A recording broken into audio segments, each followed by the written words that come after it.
किया गया है, मोहम्मद अरबी के शेर को कभी दबाया नहीं जा सकता। अजीज़ान गिरामी वक़ार, हालात आएंगे और इस तरह की और भी बातें आती जाएंगी। और आप क्या समझते हैं, दीन मोहम्मदी सल्लल्लाहु ताला अलैहि वसल्लम का ये जज्बा देने के लिए मैं मुंबई से चल कर बंगाल की सरजमीन पर आया हूँ, तो क्या ये पूरे रास्ते पर सिर्फ तने तनहा मेरी एक ही आवाज़ है? नहीं, ये आवाज़ अगर दबा दी गई, ख़त्म कर दी गई तो कोई फिक्र की बात नहीं, कोई फिक्र की बात नहीं। हम तो ये सुनते आ रहे हैं, इस्लाम जिंदा होता है हर करबला के बाद।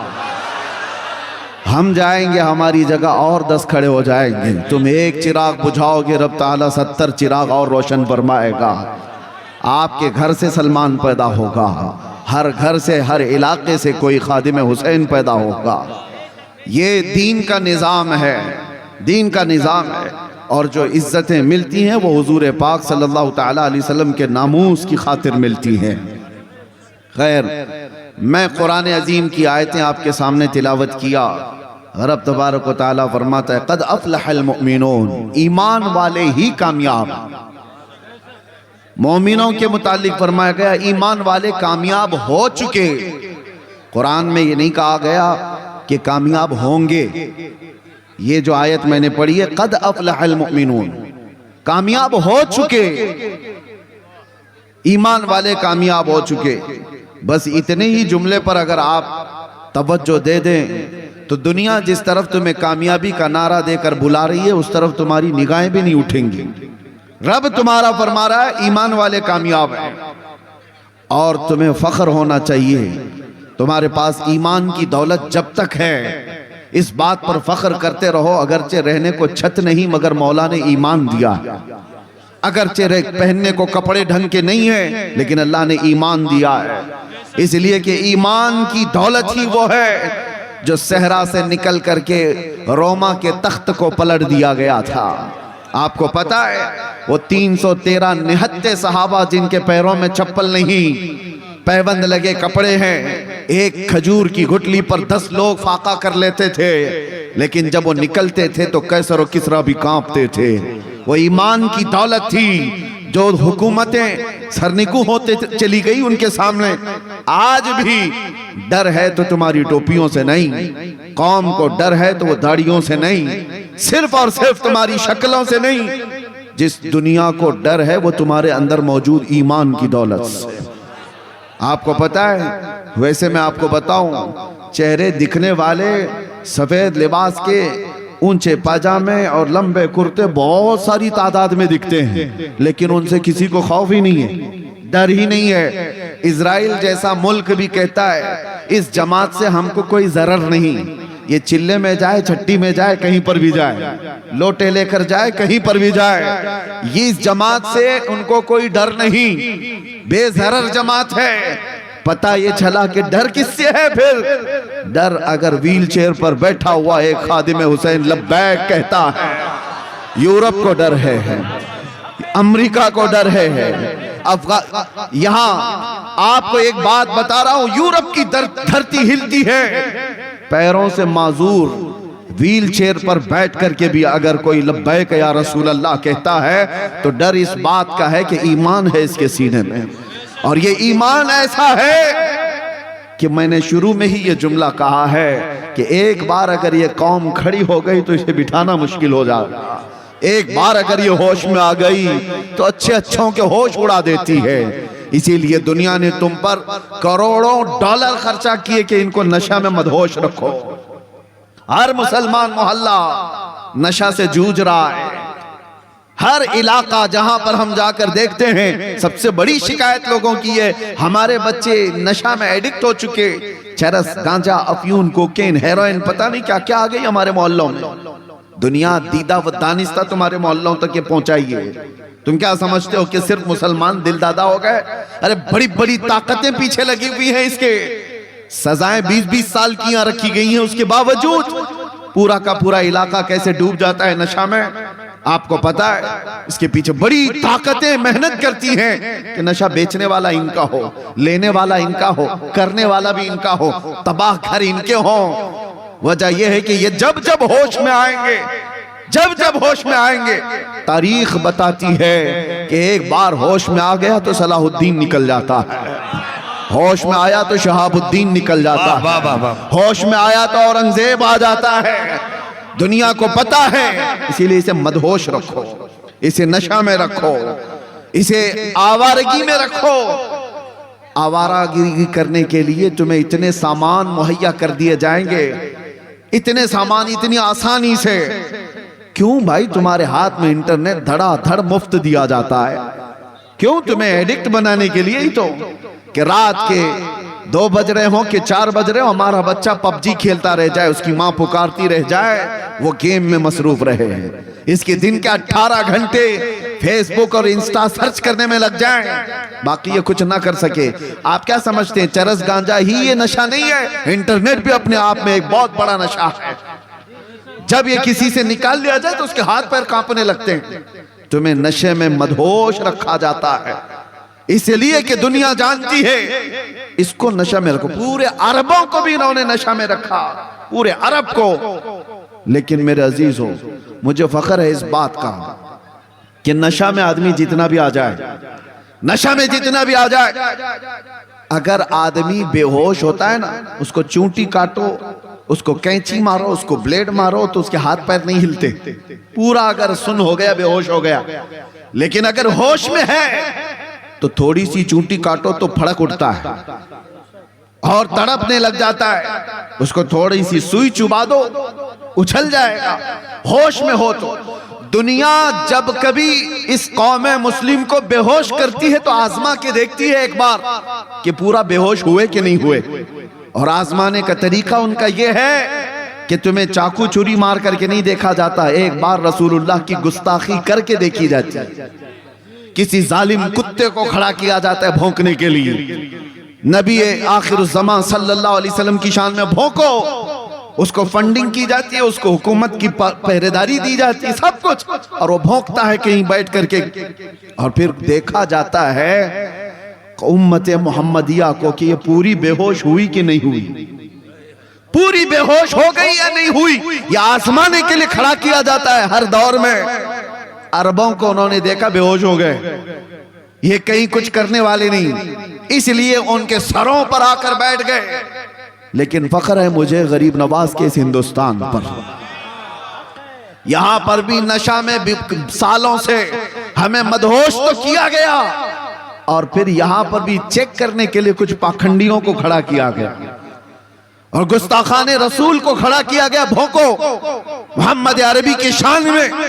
लेकिन कसम खुदा की मैंने देखा हिंदुस्तान के मशरिक से मगरिब, शुमाल से जुनूब तक कोई खित्ता ऐसा नहीं जो हुजूर की गुस्ताखी पर सोया हुआ हो। हर मोहल्ले का बच्चा खड़ा हुआ और इन कुत्तों को बताया आज भी गैरत मौजूद है, अपना सब कुछ गुंबद खजरा कल भी था और मेरे नबी से मेरा रिश्ता कल भी था। और दुनिया को कैसे पता चला कि ये होश में है?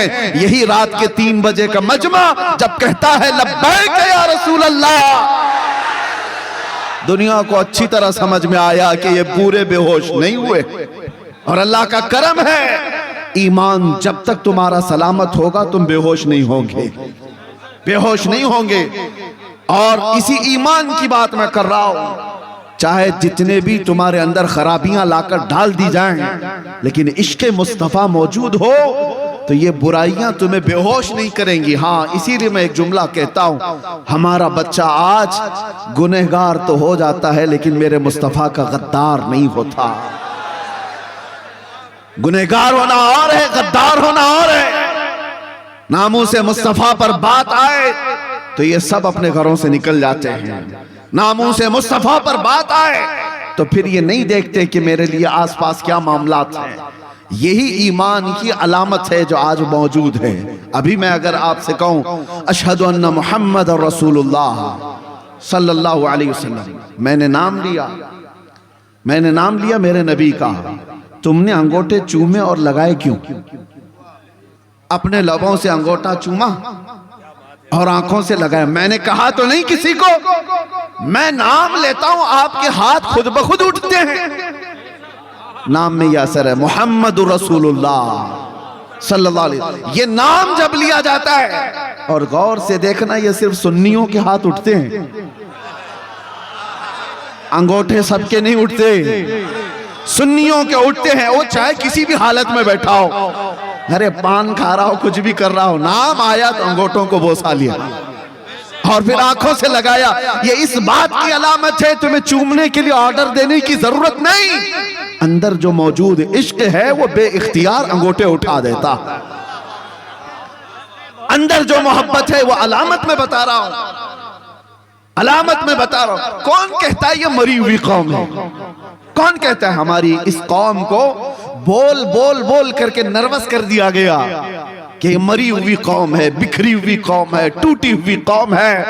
अरे मैं इसलिए आता भी हूं, अगर मरी हुई, टूटी हुई, बिखरी हुई कौम है तो हमारा ही नाम पूरे इलेक्शन में चलता क्यों है? हाय हाय हाय हाय, क्या बात। सारे मुद्दे तो हमारे हैं और दज्जाली मीडिया को हमारे बगैर तो दुकान भी नहीं चल सकती, हमारे नाम के बगैर तो दुकान भी नहीं चलती। 24 घंटे में आप देखो, किसी को भी खोलो, अरे वहां दाढ़ी तो दिखी जाएगी, टॉपिक तो कोई टोपी दिखी जाए, किसी का बुर्का दिख जाए, कभी मस्जिद के मीनार और मिंबर, कुरान की आयतें, कुल मिला करके गरम करने के लिए। बल्कि हद तो ये है, किसी चलते फिरते नेता को जो कोई पूछता ही नहीं, फेम लेना है, मशहूर होना है, तो उसे हमारे खिलाफ भौंकना पड़ता है, हमें गालियां देनी पड़ती हैं।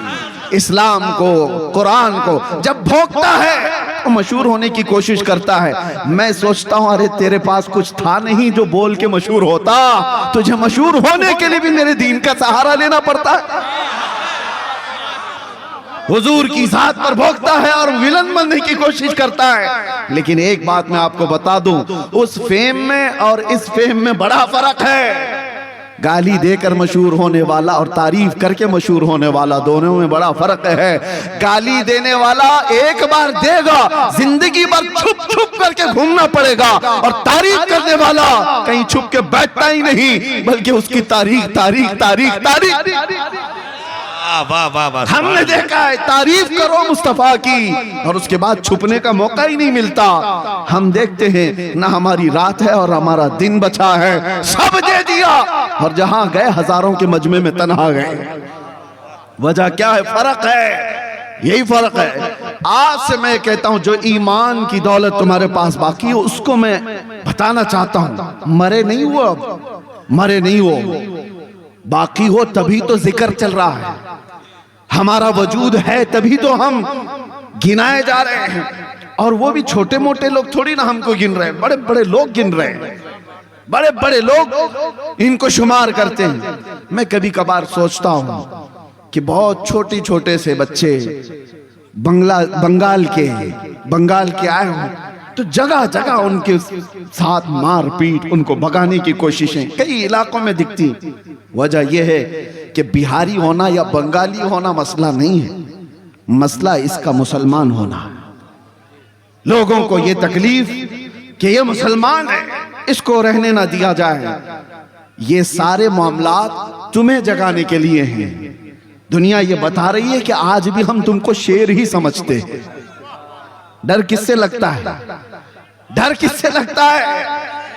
हाँ, कुत्तों को हमेशा शेर से डर लगता है, बताया ये जाता है। आज भी हम, डरो मत, हमारी तकरीर में घूम फिर के कुत्ता आ ही जाता है। हाय हाय हाय, नारे तकबीर, नारे रिसालत, मसलके आला हजरत, शेरे हिंदुस्तान। मेरे अजीजों, आपको जो डरा रहा है ये कहकर के बिखरी हुई टूटी हुई कौम है, उनकी तरफ तवज्जो मत करो। आपके पास जो चीज है उसे अच्छी तरह से मालूम है, से अच्छी तरह मालूम है। नबी पाक सल्लल्लाहु ताला अलैहि वसल्लम पर मर मिटने का जज्बा जब तक तुम्हारे अंदर सलामत रहेगा, जब तक बाकी रहेगा, खुदा की कसम कभी तुम्हें रूए जमीन से पूरी तरह मिटाया नहीं जा सकेगा, कभी नहीं। हाँ, एक बात है, उस कौम को मिटना ही चाहिए जो अपने नबी की इज्जत के लिए सीरियस नहीं, जो हसास नहीं, उस कौम को तो जाना ही चाहिए।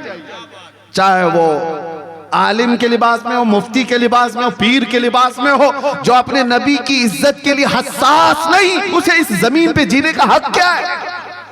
इमाम मालिक रज़ी अल्लाह ताला अन्हु फरमाते हैं, आपसे पूछा गया हुजूर पाक की शान में गुस्ताखियां होने लगे, गालियां दी जाने लगे और उम्मत खामोश बैठी रहे तो क्या होगा? इमाम मालिक फरमाते हैं, वो फरमाते हैं अन करीब जमीन फट जानी चाहिए और उस उम्मत को धस जाना चाहिए। उसको क्या जीने का? हाँ, जो हसास है, आज भी हसास है। मैं ये नहीं कहता कि सबको मेरी तरह से जो मैं बोल रहा हूं सबको यही करना चाहिए, सबके अपने अपने मनसब हैं। हर इमाम दिफा करता है नामूस रिसालत का। ये जितने उलमा बैठे हैं, कोई ये ना समझे कि सब खामोश हैं। इनको जहां मौका मिला, जैसा मौका मिला, अज़मत रिसालत का दिफा ये करते हैं। मैं सब पीरों की बात नहीं कर रहा, सब उलमा की बात नहीं कर रहा। ये एक एक साल नहीं, 10-10 साल मुसल्ले संभाल कर कौम के दिलों में जो अजमत मुस्तफ़ा डालते रहते, हसास बनाते हैं, ये भी तो दिफाए नामूसे रिसालत है। और ये जब तक करते रहेंगे और आप जब तक बेदार रहेंगे, अल्लाह की कसम पूरी तरह से रूए जमीन से नहीं मिटाया जा सकता। ये तारीख की सच्चाइयां हैं, तारीख की सच्चाइयां हैं। मैं देख रहा हूं, बदर हो गई, ओहद हो गई, खंदक हो गई, खैबर हो गई, कितनी जंगें हो गई और ताकतें ऐसी कि एक बार सलाहुद्दीन सिर्फ 12,000 का लश्कर लेकर के आया और मुकाबिल में 4 लाख सलीबी थे।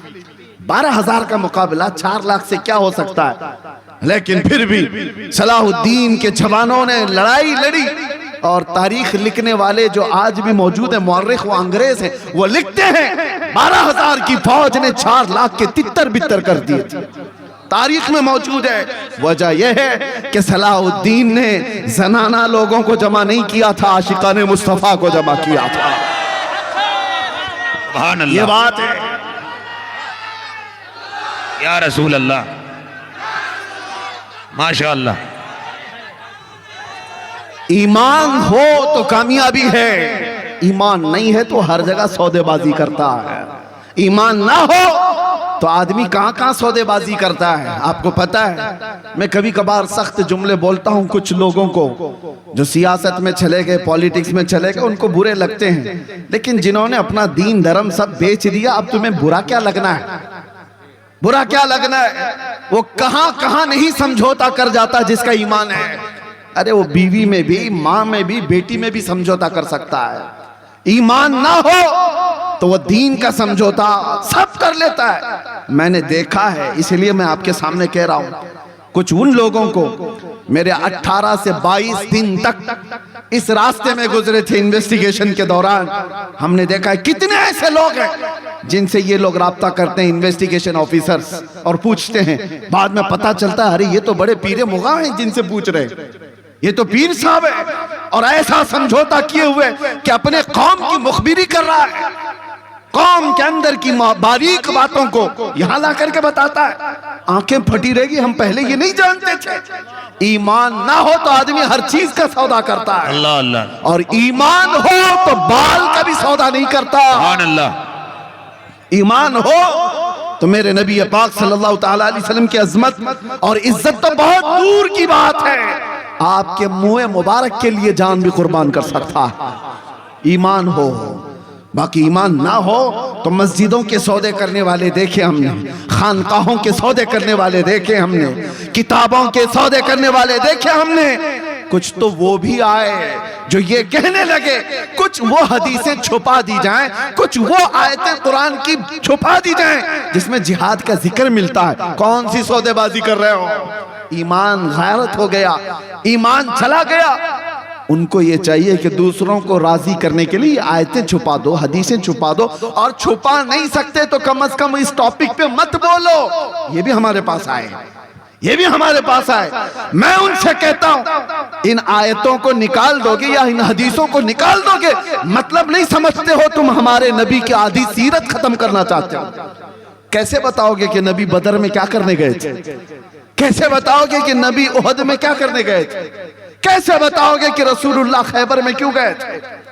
तुम्हें बताना पड़ेगा।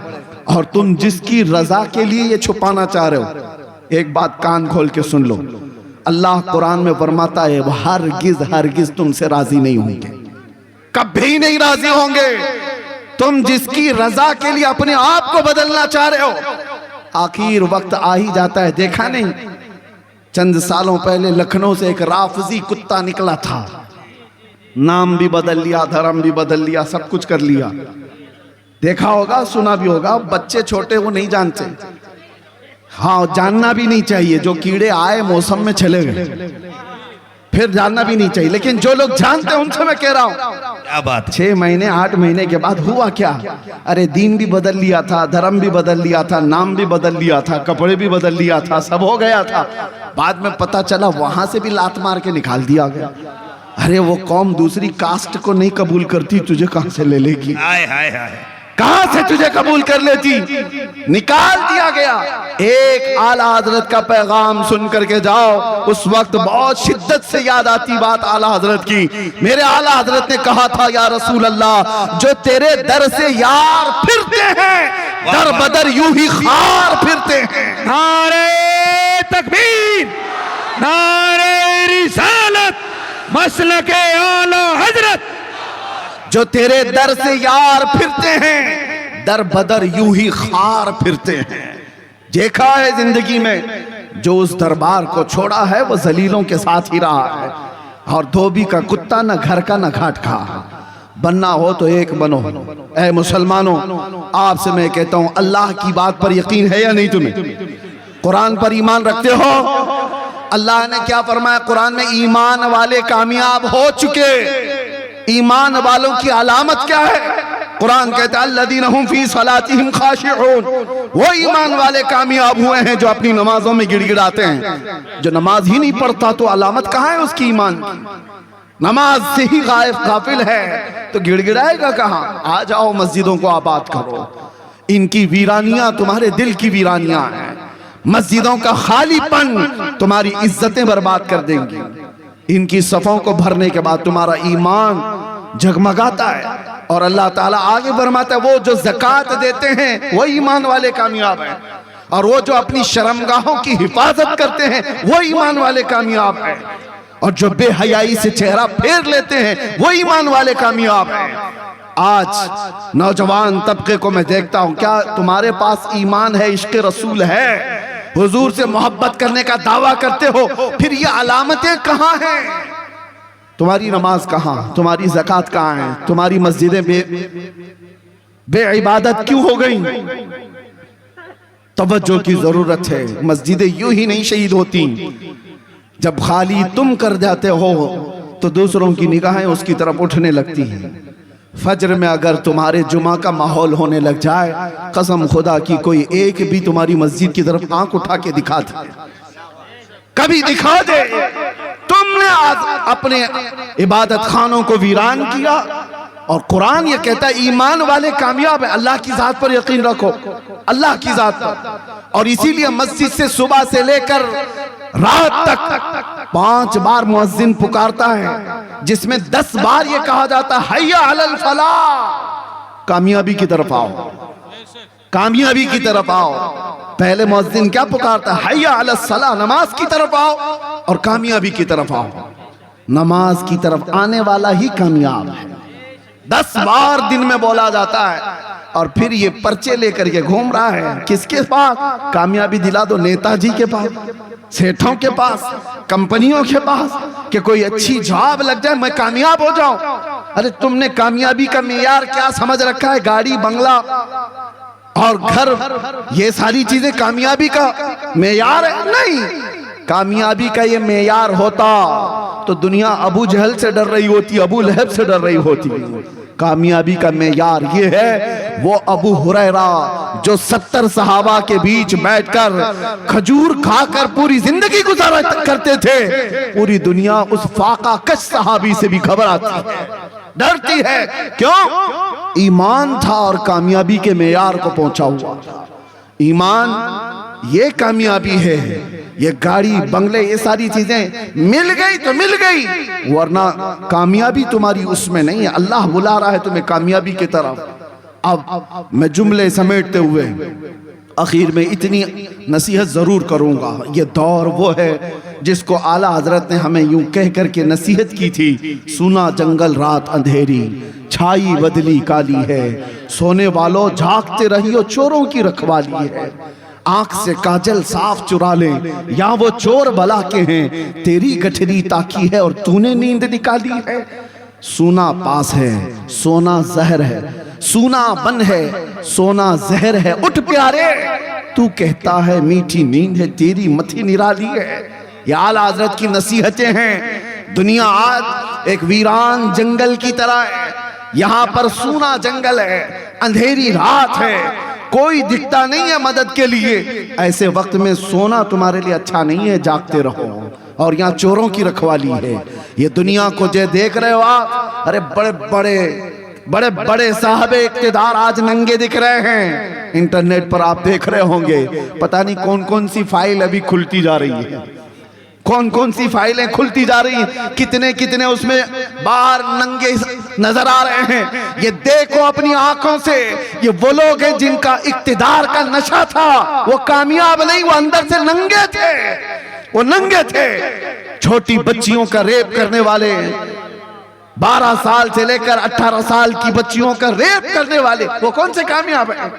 चाहे वो कितनी बड़ी ऊंची गद्दी पर बैठा हुआ है, वो महरूम है कामयाबी से, वो नंगा है। अरे कामयाब तो वो है, आओ मैं तुम्हें बताऊं, टूटी चटाई पर बैठ करके पूरे हिंदुस्तानियों के दिल पर राज करता है वो गरीब नवाज। अंदर भी वही है, बाहर भी वही है। सुभान अल्लाह। गरीब नवाज, उनकी पूरी तारीख, पूरी फाइल, पूरी किताब खोल करके दिखाओ, कहीं से तुम्हें ये चीजें नहीं मिलेंगी जो इक्तिदार के नशे में चूर लोगों की फाइलें खुलती हुई जा रही हैं। इनके कपड़े कुछ और हैं। इसीलिए कामयाबी ईमान वाले के पास है, ईमान वाले के पास कामयाबी है। आप नौजवान किसके पैरोकार बन गए हो, किसके पीछे भाग रहे हो? पता नहीं किसका किसका फैन बन करके घूम रहे हैं।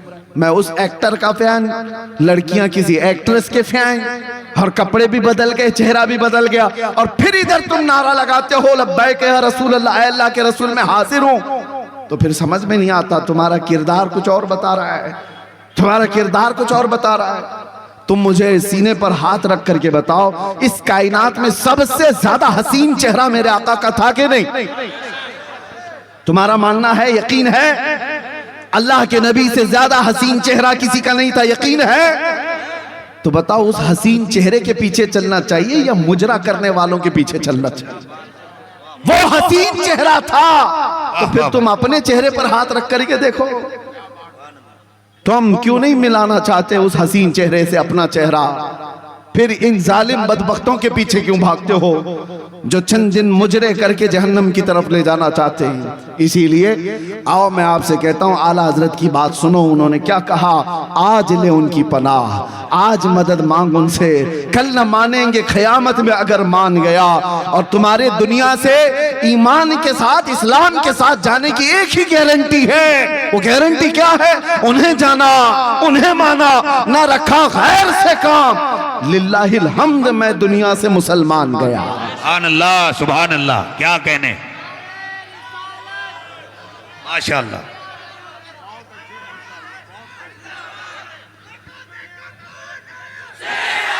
हाय हाय हाय हाय।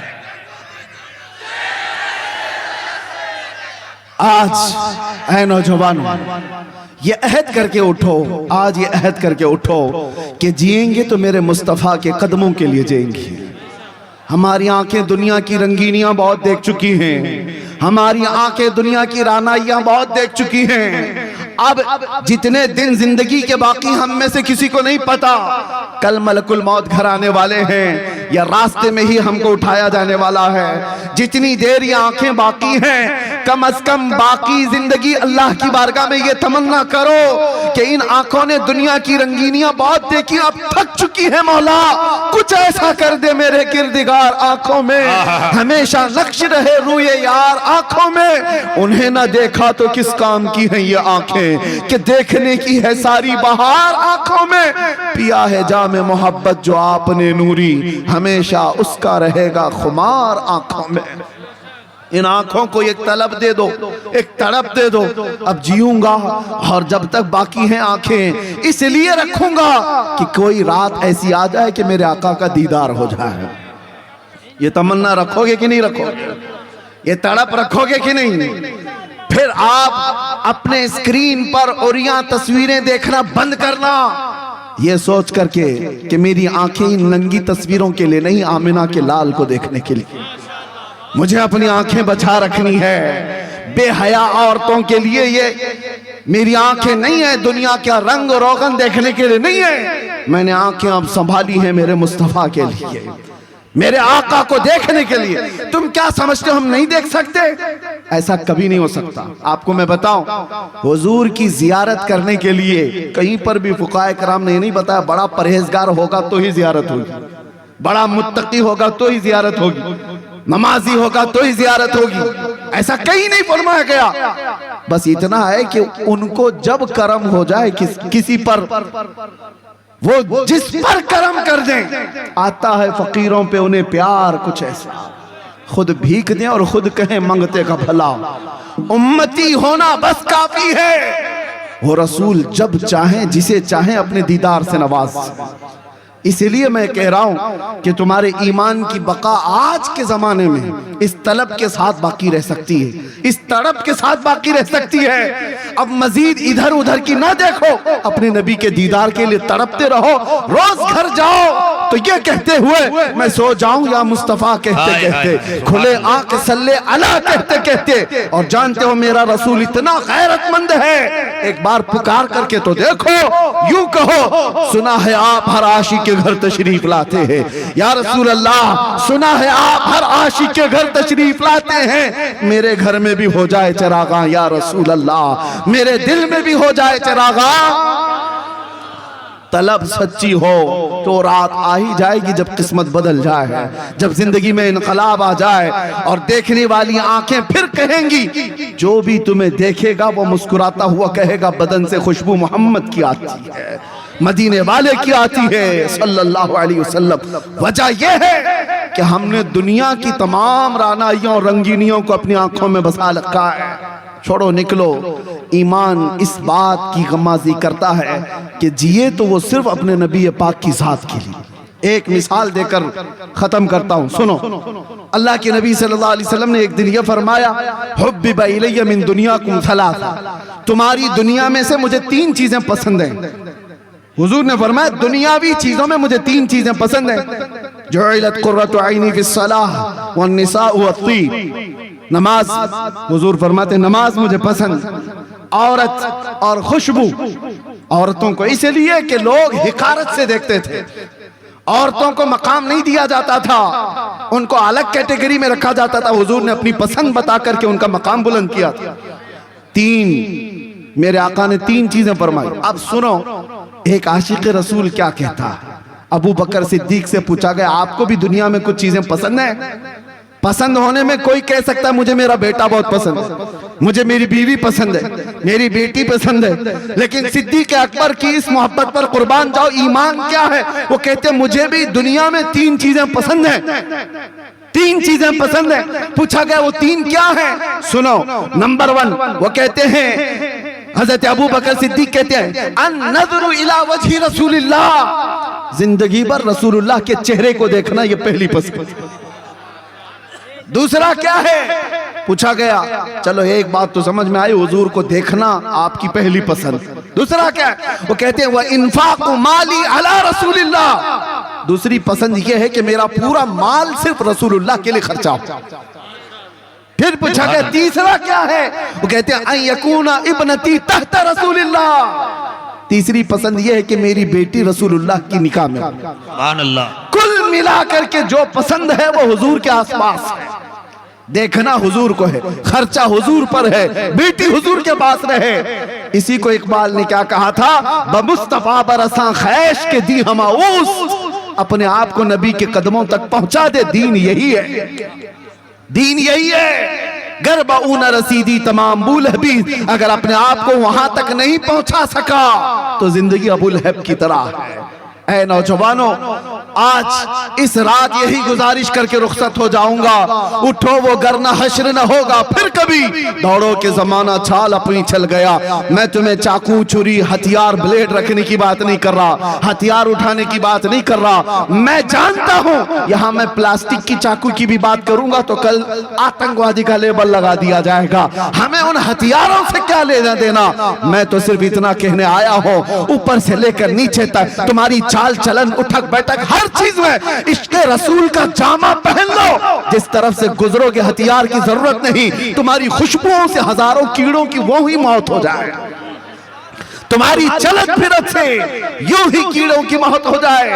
आप इश्क़ मोहम्मदी में डूब जाओ, नशा से ऐसे आजाद हो जाओ। वो नशा किस काम का जो बीवी और बेटी में फर्क नहीं पैदा कर सकता, जो हलाल और हराम, कुफ्र और शिर्क और ईमान के दरमियान इम्तियाज नहीं कर सकता।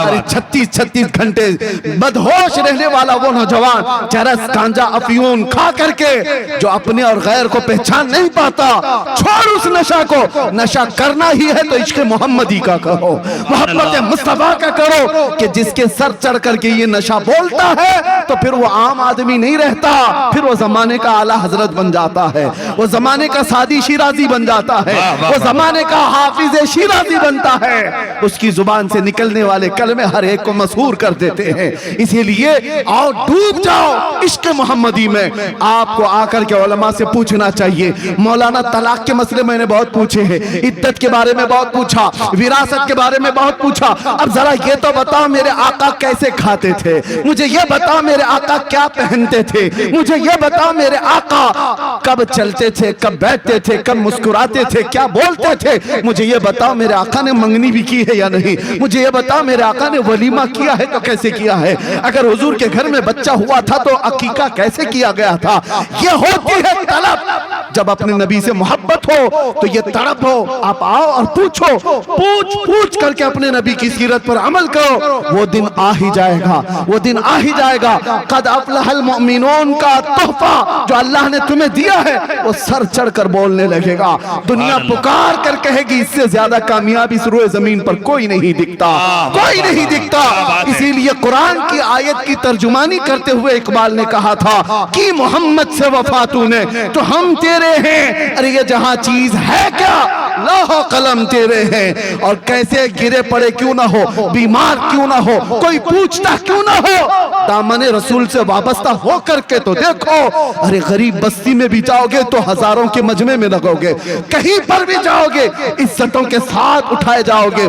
आज हमको कर्नाटक की सरजमीन से यहाँ तक का सफर करने पर हो सकता है अजनबियत मालूम हो, नए लोग हैं, मेरा ना ननिहाल है, ना ददियाल है, ना ससुराल है, कुछ नहीं, लेकिन लोग आंखों पर बिठाते हैं, देखने के लिए बेकरार होते हैं। वो इसलिए नहीं कि ये मेरा जुब्बा कुब्बा और मेरी टोपी देखने आते हैं या मेरा कोई सियासी मनसब देखने आते हैं, नहीं, दूर दराज से 100-200 किलोमीटर का सफर करके इस मैदान में जमा होते हैं तो सबको पता है। और मैं जानता हूं ये इज्जतें मेरे बाप से, मेरे खानदान से, पैसों से, ओहदे से, इल्म से दी हुई नहीं है। बात सिर्फ इतनी है, जब तक बिके न थे तो कोई पूछता न था।